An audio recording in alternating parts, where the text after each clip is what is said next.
একটা মহল চেষ্টা করছে দেশে অস্থিতিশীলতা সৃষ্টি করার জন্য। আপনাদের কাছে আমাদের আবেদন, যে অস্থিতিশীলতা সৃষ্টি না করতে পারে তার জন্য আপনাদেরকে সতর্ক থাকা, সজাগ থাকা। কারণ এই সময়ে যখন আমরা নতুন করে দেশ গঠন করার কাজ শুরু করেছি তার আমার নেতৃত্বে, তখন যেন আমরা আবার বিভ্রান্ত না হয়ে যাই। নারী সমাজের প্রতি আমার আবেদন আছে, নারী সমাজ অনেক সংগঠিত, তাদেরকে আরো সংগঠিত হতে হবে এবং তাদেরও সংগঠিত হয়ে তাদের ক্ষমতায়নকে নিশ্চিত করতে হবে।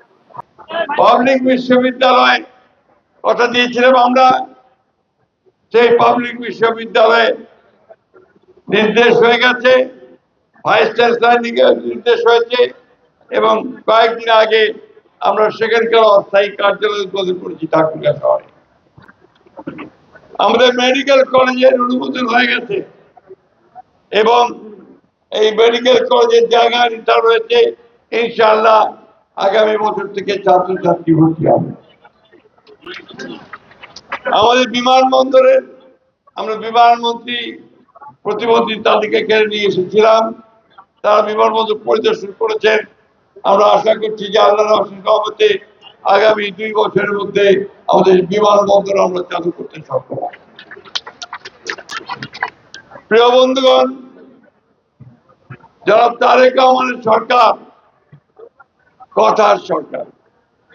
যে কথাগুলো দিয়েছি আমরা, সেই কথাগুলো আমরা পালন করবার চেষ্টা করছি।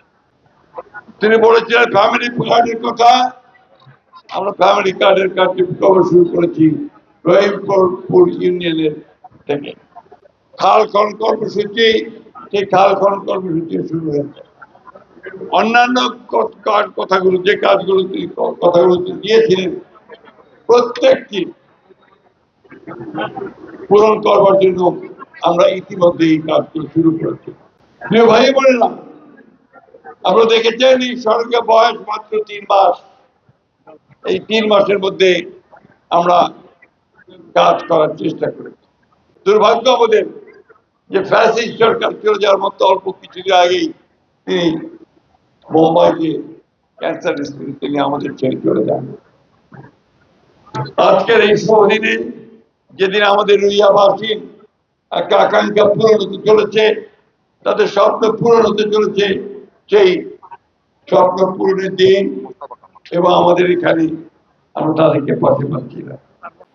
তিনি অত্যন্ত দ্রুত দেশের সমস্ত কাজগুলোকে সমাধান করার চেষ্টা করছেন, সমস্যাগুলোকে দূর করবার চেষ্টা করছেন।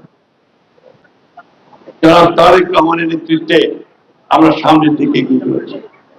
ইনশাআল্লাহ আপনারা সেই সমর্থন অব্যাহত রাখবেন এবং সকলকে আপনারা উদ্বুদ্ধ করবেন নিজের এলাকাকে, আপনাদের উপজেলাকে গড়ে তোলার জন্য।